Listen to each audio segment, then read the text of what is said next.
Hello, beautiful people, and welcome to Drawing Down the Dragon. I'm Snappy, and thank you for joining me for our monthly tarot reading for November 2025. And this is for anyone with significant Virgo placements in their star chart. So if you have a Virgo sun, a Virgo moon, or a Virgo rising, this is the reading for you.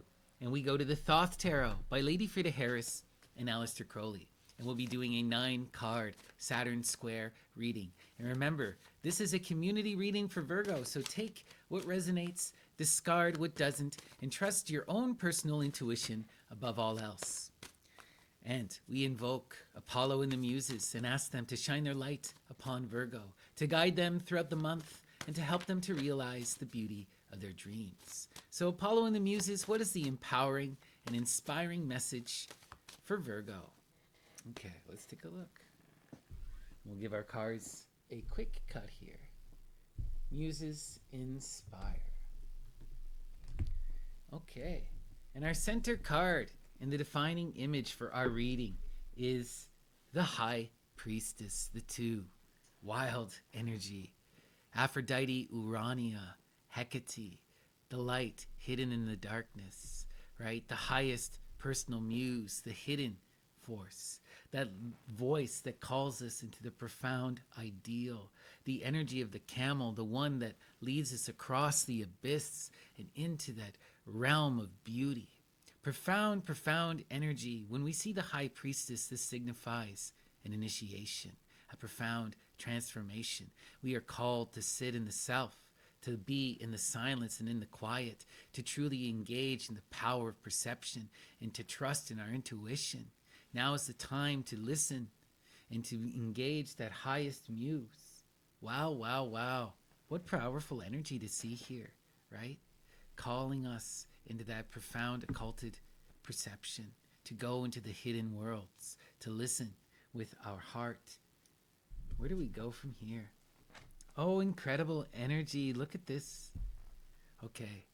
What is leading to this profound connection with the muse, with this connection to the divine, with that profound ability to come into profound truth and understanding, true empowered wisdom that is beyond individual conception? To get this energy, to cross this abyss and to come into this profound realization, we must be in that profound energy of art, Sagittarius, the magic of refinement, right? The power of solve a coagula, the consummation of the lovers, the true empowered alchemical act, creating something that is greater than the self, giving birth to new life, true profound work, right? This is all about empowering ourselves in our will and manifesting this dream into true empowered creation, setting our sights into that ever far distance, firing that magical arrow and hitting our target, being empowered in that creative, impassioned work, seeing that vision brought to light.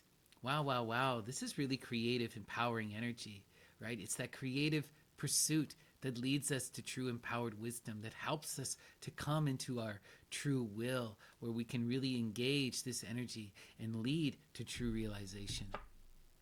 And look at that. Wow. What is this art creating? We are given birth to the profound energy of the Princess of Cups. The Princess of Cups is so incredible. The princesses represent new life, new generation, children, but also new creative work, that which exists beyond us and has a life unto itself. Empowered, inspired, magical art, a new business, a real creative, collaborative idea, something with a life of its own, right? And this is such profound energy. What are we manifesting?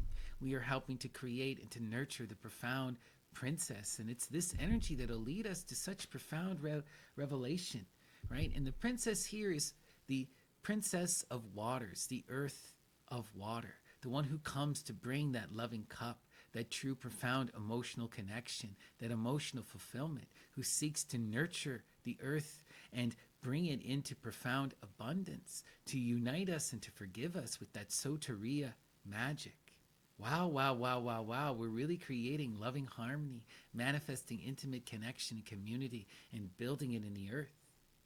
How glorious is this? And it all stems from that profound connection to the muse that inspires us into that creative work and that leads us to that generation that exists beyond us and has their own empowered will. We just must nurture this energy and allow it to blossom. Where does this take us? Oh man, and there's another princess.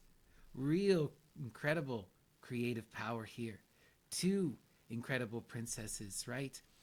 And the princesses, power, potential, destiny, and motion, the ones who bring the aces to completion, who sit upon the thrones of Malkuth, the empowered magic of the seven, right? That harmonious force.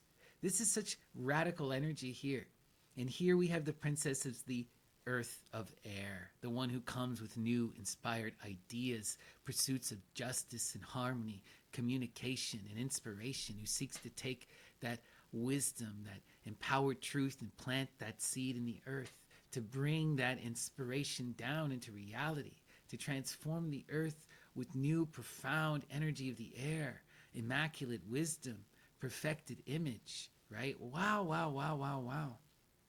So much creative power coming out of this, right? When we can connect to that muse. And the muse is calling us into nurturing these energies because these princesses still need to blossom to realize this potential. They must be protected and nurtured, allowed to grow, to really come into their own, to build their foundations. Where do we go from here? Oh, and look at that.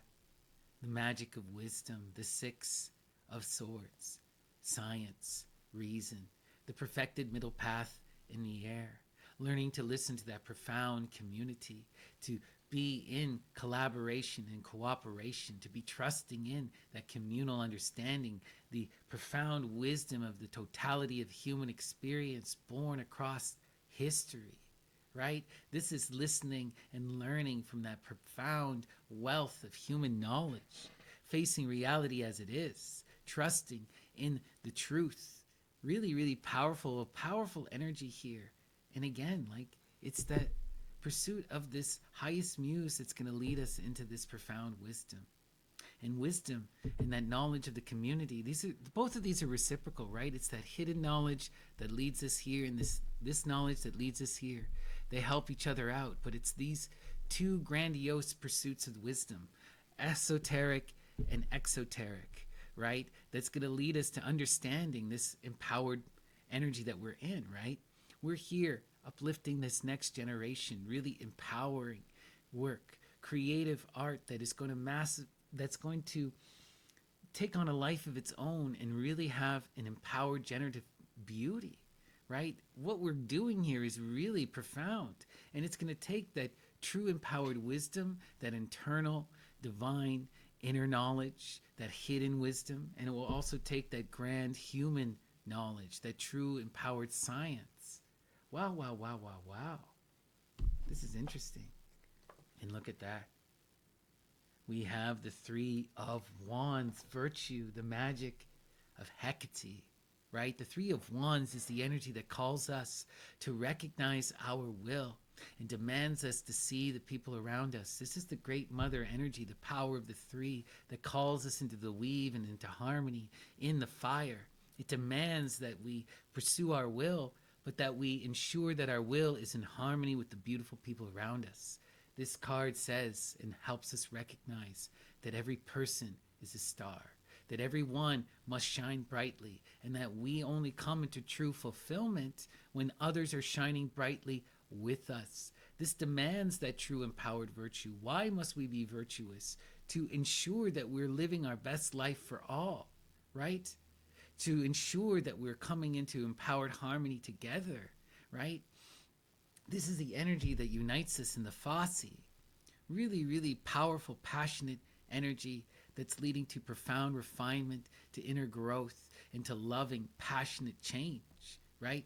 When we pursue this virtuous energy, then it's easy to overcome our negative aspects because we recognize that we are helping and we are loving and empowering the people around us. Beautiful, beautiful, magical energy here, right? And this harmony is also about connecting to these children, connecting to these creative projects, being in this flow with them, right? Fighting for them, being virtuous for them, right? Can you truly nurture this energy if you're not in that pursuit of virtue, if you're not modeling virtue for them, right? Let's continue. Wow, guys, this is such a magical, incredible reading. We got the Six of Cups, pleasure crowning our square, Virgo. You know, the Six of Cups, that perfected middle path in the waters, loving reciprocal fulfillment, coming into that true impassioned flow and harmony where everyone is truly engaged, lifting and fulfilling each other. This leads to the heights of pleasure, true empowered ecstasy, the deck at its most blissful, right? Loving reciprocity and true connection, right? Consensual fulfillment, wondrous, wondrous energy. And look what the muse is telling you.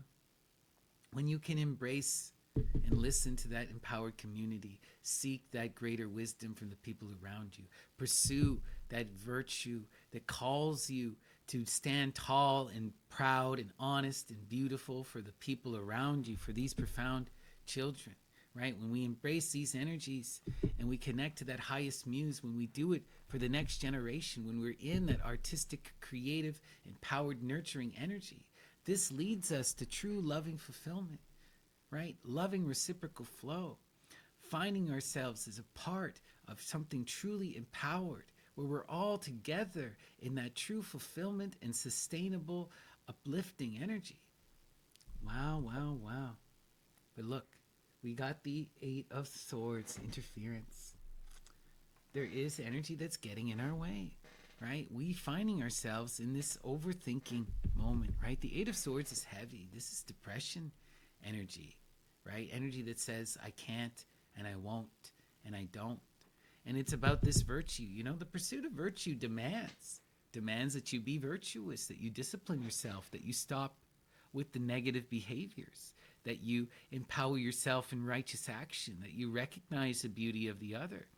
And if we believe that we can't, if we fall prey and debase ourselves, rather than empower ourselves in our passions, rather than recognize our own ability, but sit and wallow in this decrepit energy, believe that virtue cannot be achieved, that, you know, that all of this is pointless, right? We manifest this energy. This is all of that negative thought, that negative thinking, that refusal to act, right? Because this is the thing, connecting to the muse, connecting and being virtuous, all of this demands hard work. It demands refinement. It demands us sitting in the silence and doing what is necessary. And it is easy to fall prey to these overthinking, depressive energies that interfere and prevent us from doing what we need to do. But look, we got to connect to the beautiful people around us. Listen to that greater community. Commit to the creative work. When we are creating and when we are connecting, when we are listening, then that interference isn't at play. Right? And it is the virtue pursuit that'll break us out of this interference, because this depressive, slothful behavior is not virtuous. If we're really trying to harmonize, to uplift this next generation, to empower this creative work, to really be in that power of true creative potential, then we can't be in this. We have to be active and impassioned. We have to be in that wisdom. We have to be in that harmony. We have to be connected. Wow, wow, wow. Let's see. And look at that. The Nine of Discs. Gain, right? The earth at its most abundant, at its most fruitive, really empowering us with that true wealth. This is glorious, glorious energy here, guys. This is incredible. When we can really connect to that muse, struggle to come into loving flow, to be in that creative work, to be nurturing and uplifting those next generations, harmonizing with them, listening, we can come to not only profound love and understanding, but can manifest that true power in the earth.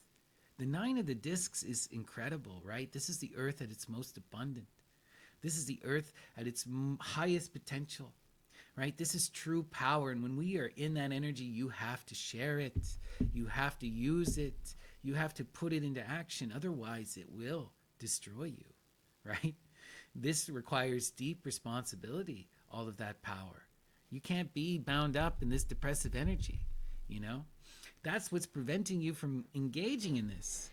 We just need to, at this point, pursue this muse, really connect to our true will. Be in that creative energy. Be in this nurturing energy, pursuing wisdom and virtue and harmony with the people around us. And when we are doing that, we will break free of that depression mode. We will find our purpose and we will manifest wealth and abundance. That's the message, Virgo. What a beautiful reading.